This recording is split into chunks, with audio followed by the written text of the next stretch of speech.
हे अर्जुन, अकर्म का अर्थ है अपने कर्मों को न करना।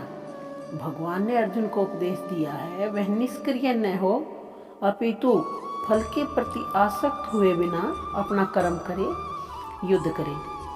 अतः भगवान ने अर्जुन को फल की आसक्ति से रहित होकर कर्म के रूप में युद्ध करने की आज्ञा दी है, और उसका जो युद्ध से विमुख होना है वो आसक्ति का दूसरा पहलू बता दिया। ऐसी आसक्ति से कभी मुक्ति पथ की प्राप्ति नहीं होती, अर्थात मनुष्य मुक्त नहीं होता है। आसक्ति चाहे स्वीकार करने योग्य हो या नकारने योग्य हो, वो बंधन का कारण ही होती है। और अकर्म, अगर हम कर्म नहीं करते तो वो पाप में है। अतः कर्तव्य के रूप में युद्ध करना ही अर्जुन के लिए मुक्ति का एकमात्र कल्याणकारी मार्ग है। योग का अर्थ सदैव चंचल रहने वाली इंद्रियों को वश में रखते हुए परम तत्व में मन को एकाग्र करना। और परम तत्व कौन है? भगवान ही परम तत्व है। दोनों शब्दों का अर्थ बताया है कि योग का क्या अर्थ है और परम तत्व कौन है। तो योग का अर्थ बताया है सदैव चंचल रहने वाली जो हमारी इंद्रियां हैं, अगर हम इनको वश में रखते हैं और परम तत्व को मन में एकाग्र करते हैं तो वही योग है। और परम तत्व भगवान हैं, चूंकि वे स्वयं अर्जुन को युद्ध करने के लिए कह रहे हैं। अतः हे अर्जुन, युद्ध के फल से कोई सरोकार नहीं है। जय या पराजय कृष्ण के लिए विचारणीय है। अर्जुन को तो सिर्फ कृष्ण के निर्देश अनुसार कर्म करना है। कृष्ण जो बता रहे हैं उसी के अनुरूप अर्जुन को कार्य करना है। और आचार्य माधवेंद्रपुरी का भी कहना है कि हे मेरी त्रिकाल प्रार्थनाओं तुम्हारी जय हो, हे स्नान तुम्हें प्रणाम है, हे देव पितृगण अब मैं आप लोगों के लिए तर्पण करने में असमर्थ हूँ। अब तो जहाँ भी बैठता हूँ यादव कुलवंशी कंस के अंता श्री कृष्ण का ही स्मरण करता हूँ, और इस तरह मैं अपने पाप में बंधन से मुक्त हो सकता हूँ। मैं सोचता हूँ यही मेरे लिए पर्याप्त है। जो माधवेंद्रपुरी जी हैं, इनका इस श्रीमद् भागवत गीता में विचार आया है, और उन्होंने सभी उनसे प्रार्थना की है कि मैं तुम्हें खुश करने में असमर्थ हूँ। मेरे को तो सिर्फ मेरे श्री कृष्ण भगवान का ही स्मरण रहता है, और मुझे पूरा विश्वास है कि मैं सभी अपने पाप बंधनों से मुक्त हो जाऊंगा। वैदिक रस्में तथा अनुष्ठान, त्रिकाल संध्या, प्रातःकालीन स्नान, पितृ तर्पण आदि नवदीक्षितों के लिए अनिवार्य हैं। जो नई नई दीक्षा ली हुई है उनके लिए ही सभी वस्तुएं अनिवार्य हैं, जरूरी हैं। किंतु जब पूर्णतः कृष्ण भावना भावित हो जाते हैं और कृष्ण की दिव्य प्रेम भक्ति में लगा देते हैं अपने मन को, तो इन विधि विधानों की आवश्यकता ही नहीं रह जाती। इन वस्तुओं के प्रति व्यक्ति उदासीन हो जाता है, क्योंकि उसे पहले ही सिद्धि प्राप्त हो चुकी है। ये एक मेरा खुद का भी उदाहरण है कि जो हम दैनिक या भौतिक दिनचर्या करते हैं उन चीज़ों का कोई मतलब ही नहीं रह जाता। जब हम अपने भगवान के प्रति समर्पित हो जाते हैं तो वे सभी विधि विधान जो दैनिक दिनचर्या हैं वो सभी तुच्छ पड़ती हैं, उनका कोई महत्व नहीं रह जाता। सिर्फ भगवान के समर्पण हो जाते हैं और प्रत्येक काम उन्हीं की इच्छा से हो रहा है, ऐसा हमारा मन मानता है। किंतु जब कोई पूर्णतः कृष्ण भावना भावित हो जाए और कृष्ण की दिव्य प्रेम भक्ति में लगा हो, तो इन विधि विधानों के प्रति उदासीनता हो जाती है, क्योंकि पहले सिद्धि प्राप्त हो चुकी है।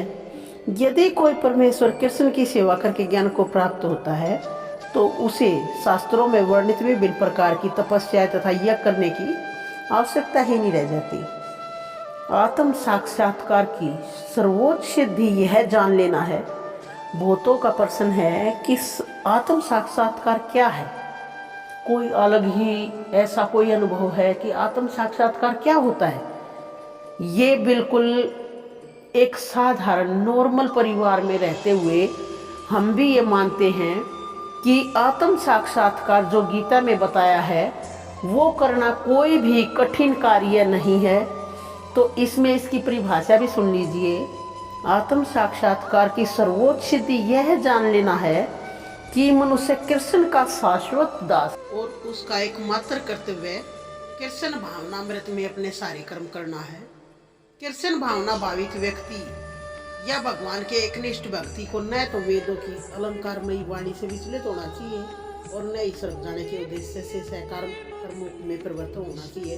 यानी कि कोई सहकाम कि भाई इतने नारियल चढ़ाऊंगा, यो काम कर दो, यो काम कर दो, अनेक देवी देवताओं की अलग अलग तरीके से पूजा करें, तो वरना तो सहकाम कर्म में परिवर्तन होना चाहिए। कृष्ण भावनामृत में मनुष्य कृष्ण के सानिध्य में रहता है और कृष्ण से प्राप्त सारे आदेश उस दिव्य अवस्था में समझे जा सकते हैं कि भगवान मुझे क्या कहना चाहता है और क्या आदेश देना चाहता है। वो उसी आत्म साक्षात्कार की स्थिति में ही समझा जा सकता है। जिस प्रकार जो धनवान व्यक्ति है उसकी पहचान हो जाती है उसके कपड़ों, वस्त्रों, उनके घर मकान इत्यादि से, और रोगी की पहचान हो जाती है उसके चेहरे से, उसी प्रकार जो कृष्ण का भक्त हो जाता है उसकी पहचान उसकी वाणी से हो जाती है। क्योंकि बन का जो मूर्ख चाल है उसको भी जब तक नहीं पहचाना जा सकता जब तक वह बोले नहीं, और बोलने के बाद ही व्यक्ति को पता चलता है कि ये कृष्ण भावना भावित मनुष्य है या कोई मूर्ख है। व्यक्ति को मनोधर्म द्वारा कल्पित सारी विषय वासनाओं को त्याग देना चाहिए। जो विषय वासना है ये सारी त्याग देना चाहिए। जो आजकल के नए संसाधन हैं उनसे इनको त्यागना बहुत ही कठिन कार्य है, लेकिन अगर मनुष्य कृष्ण की भक्ति में भावित है तो वह निश्चय ही अपने दृढ़ संकल्प से इन जो नए जो विषय वासना जागृत होती हैं उनको दबा देता है।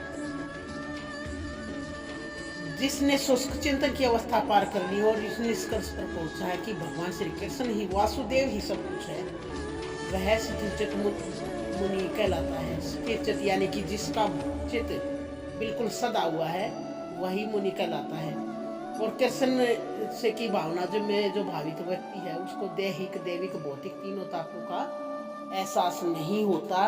उसको सारे काम ही ऐसे चलते लगते हैं कि जो भगवान मुझे आदेश दे रहा है और मैं उन कामों को करता हूँ। अगर उसके जीवन में कोई दुख आता है तो वो अपने आप समझ जाता है कि ये भाई मेरे पूर्व जन्म के पापों का परिणाम है। अगर सुख आता है तो वो उस सुख को भगवान कृष्ण का प्रसाद समझता है कि ये भगवान ने मुझे प्रसाद दिया है, ये भगवान की दया का नतीजा है जो मैं आज इतने सुख में हूँ, चाहे विजय हो या जय हो। कृष्ण भावना भावित व्यक्ति अपने संकल्प का पक्का होता है कि जो भगवान मेरे साथ करता है वो बुरा हो ही नहीं सकता। इस संकल्प से वह बंधा हुआ होता है। और योग सिद्धि की चरम अनुभूति कृष्ण भावना भावित होना ही है। जो हमारी योग की सिद्धि है उसका अंतिम चरण हमने कृष्ण को अपने आप को समर्पित कर देना, यही अनुभूति है। जब तक कोई व्यक्ति कृष्ण भावना भावित नहीं होता तब तक इंद्रियों पर वश पाना संभव है ही नहीं। दुर्वासा मुनि का झगड़ा हुआ था अम्बरीश महाराज से, और देख लो दुर्वासा मुनि इतने भगवान के भगत थे, इतने ज्ञानी मुनि थे, उनका झगड़ा होने पर वह क्रोधित हो गए। उन्होंने अपनी इंद्रियों पर से जो काबू था, नियंत्रण था, वो खो दिया। लेकिन अम्बरीश राजा जो भगवान कृष्ण के भगत थे उन्होंने अपने इंद्रियों का काबू नहीं खोया और सारी चीज़ों को सहन किया। जब दुर्वासा मुनि ने उनको कटु वचन कहे वो भी ग्रहण करे, और अंत में अम्बरीश की विजय हुई। कभी इंद्रियों को केवल कृष्ण की भक्ति के बल से ही वश में किया जा सकता है। कभी कभी अग्नि का भी उदाहरण दिया जा है। जैसे अग्नि कमरे में हमें जलती हुई अग्नि कमरे में चली जाए तो सारी वस्तुओं को जला देती है। उसी प्रकार योगी के हृदय में भगवान विष्णु सारे मैलों को, जो मैल है हमारे अंदर, वो जला देते हैं।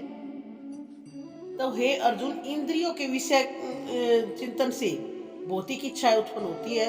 इंद्रियों को किसी न किसी कार्य में लगाए रखना चाहिए, बिजी रहना चाहिए। यदि वे भगवान की दिव्य प्रेम भक्ति में नहीं लगेंगी तो इंद्रियां निश्चय ही भौतिकवाद में लगना चाहेंगी, और इस भौतिक जगत में हर एक प्राणी इंद्रिय विषयों के अधीन है। यहाँ तक कि ब्रह्मा और शिव जी भी, तो स्वर्ग के अन्य देवी देवताओं की तो बात करी जाए। इससे संसार के जंजाल से निकलने का एकमात्र उपाय ये है कि कृष्ण के निमित्त हो जाओ। जब शिव जी ध्यान मगन थे लेकिन पार्वती ने विषय भोग के लिए उन्हें उत्तेजित किया तो वे भी सहमत हो गए थे, जिसके फलस्वरूप कार्तिकेय का जन्म हुआ था। तो हमारी तो औकात ही क्या है, जो हम संसारिक जीव हैं, हमारी तो औकात ही नहीं है और जो भगवान भगत होते हैं, भगत हरिदास ठाकुर को माया देवी के अवतार ने मोहित करने का प्रयास किया, लेकिन वो कृष्ण भगत थे और उन्होंने अपने चित्त को कंट्रोल में कराया, जिससे वे अपनी कसौटी पर खरे उतरे।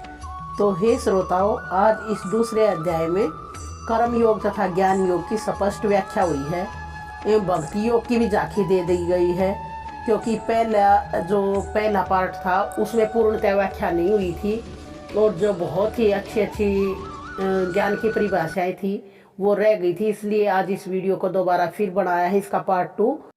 अगर हमारी ये वीडियो अच्छी लगे तो कृपा करके मेरे चैनल को लाइक शेयर और सब्सक्राइब जरूर करें और कमेंट करके बताएं। अगर कोई शंका है तो समाधान भी गीता में ही है।